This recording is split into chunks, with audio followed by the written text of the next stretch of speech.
It was man versus woman, woman versus man, locked hand to hand in combat over a restaurant table. I was 10 and she was like 8 or something, and it was literally the most important arm wrestling competition that I'd ever competed in the history of my 10-year-old life. I was a boy, and I definitely couldn't lose to a girl, right? Even worse than that, I couldn't lose to a girl that was younger than me, all right? That was like double whammy no. But the problem was, I was losing. I was like, my hand was literally falling like the Tower of Pisa, okay? Crisis mode right here, right now. It was horrible. So I brought out my backup plan. In the nick of time, I was like, all right, there's one thing that I can do in order to muster up the courage to win this. I had to bring out the big guns, all right? Because my biceps definitely weren't enough. With my reputation on the line, at the kids' table, sitting there while our parents were sitting across the restaurant, I did the only thing that would be able to save my reputation. I turned to my brother, who was probably also around 8 at this time. I said, Mac, pull off my shoe. It was a plea, but with our brother telepathy, he knew exactly what I was going for. You know, he didn't want to see my reputation lose either. He didn't want to see me lose to this girl, so he whipped off my shoe. And he knew what I was going to request before I even requested it, but I still said what I needed to say. I said, dig, Mac, dig. My heroic brother threw the sock, took his fingernail, and dug it straight under my big toenail. Enter pain, enter rage, enter heartbreak on the innermost of my being, in my soul, as the pain of the toenail rushed through my body. I gained traction, or I gained momentum, I gained progress. I was gaining leeway, and in one final attempt at this final push for victory, I said triumphantly again, dig, Mac, dig, my brother, dig.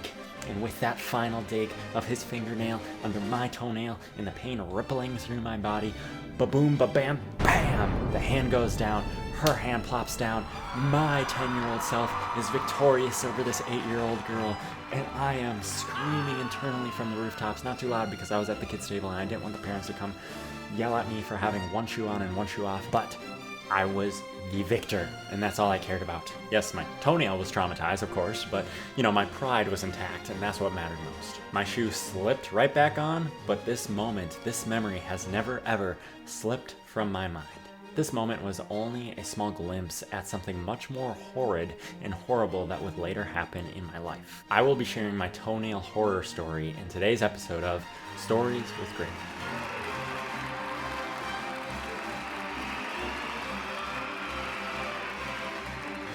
Welcome to Stories with Grady, where I share stories of A, my personal life, and B, stories of others. I'm Grady, and yes, today I'm sharing a horror story, so viewer discretion advised. If you don't like A, gross toes, and B, traumatized toes, then this story might not necessarily be for you. But if you're too intrigued to skip away, might as well just keep watching. Before I tell you about this traumatic experience, let me tell you about a story that I read also when I was younger that grew my fear of having something dig under my nails. This is also something that has never slipped from my mind. It was a comic I read when I was younger, and it was literally the epitome of nail grossness. It was a superhero story about Hawkeye, where he's trapped in this torture chair and things aren't looking too hot for him. With nowhere to go and nowhere to escape, he had no arrows to fling in order to hit the bad guys because he's literally strapped to this chair.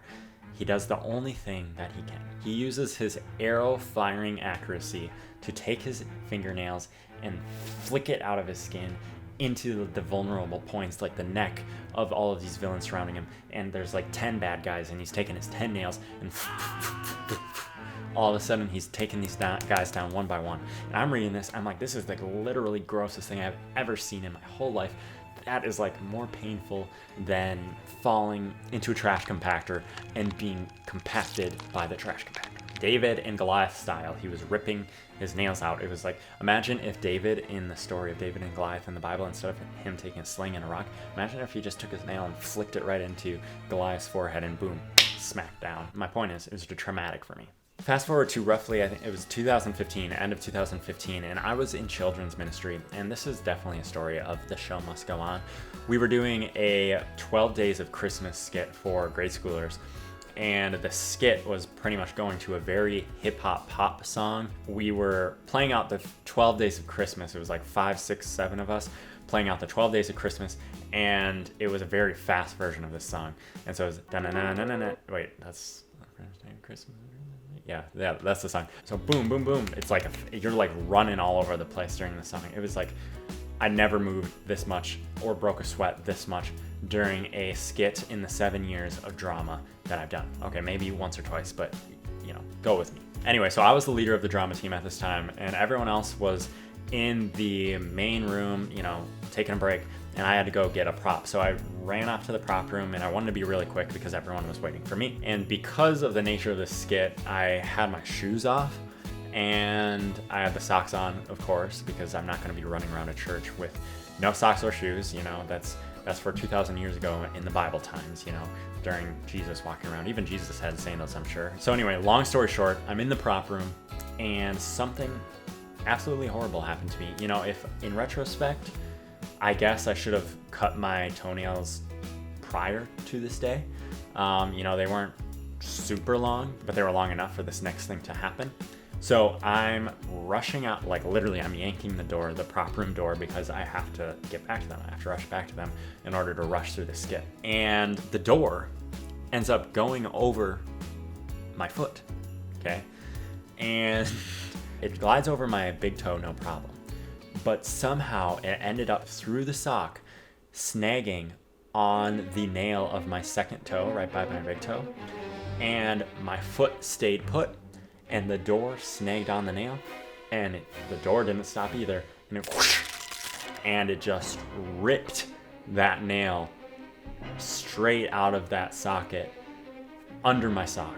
And I let out this huge grunt in the middle of this hallway, and I'm like, God, that did not feel good. And I start walking back because I'm still in this adrenaline, gotta get the project done, and I start like feeling like actual legitimate serious pain that is not going away in my foot. And when I get back into the room, I look down at my sock and I'm seeing blood in my sock. I'm like, oh great, let's look at this. And I took off my sock, and the worst fear had come true. My nail had pretty much been mostly ripped out of my toe. Now, I'm going to be showing you some pictures. Like I said, these were not ever meant to be shown to anyone else. I took them because I want to see the progress of my nail growing back and how it disgusted me. Thankfully, I had a really awesome father. Well, first of all, my dad wasn't there, and the person running the AV, he was so awesome. You know who you are if you're watching this. He took me back into a room and bandaged up my foot and helped really take care of it and dealt with it. And it felt so weird to have this person I really respected, because he was 10, 15 years older than me, taking care of my foot as a 15, 16-year-old. But regardless, I was just shocked that that had happened. We bandaged it up, and I went back to rehearsals, and we kept going. And I did this weird, wacky skit where I was running all over the place with this demented toe, messed up toe. But it is one of my favorite memories in a way, because I was able to push through the hurt and the pain in order to get done what I knew needed to be done. And even after that horrific experience, I was invited to see a movie that I didn't really want to see, but my crush's older brother was there, the girl I really liked. And so I'm like, if he's gonna be there, I gotta show up and make a good impression. So I went to go see a 2.5-hour movie after that, when I was thinking about my toe the whole time. Literally the only exchange that I had with this brother of my crush was a smile. He smiled at me and I smiled at him. That was literally it.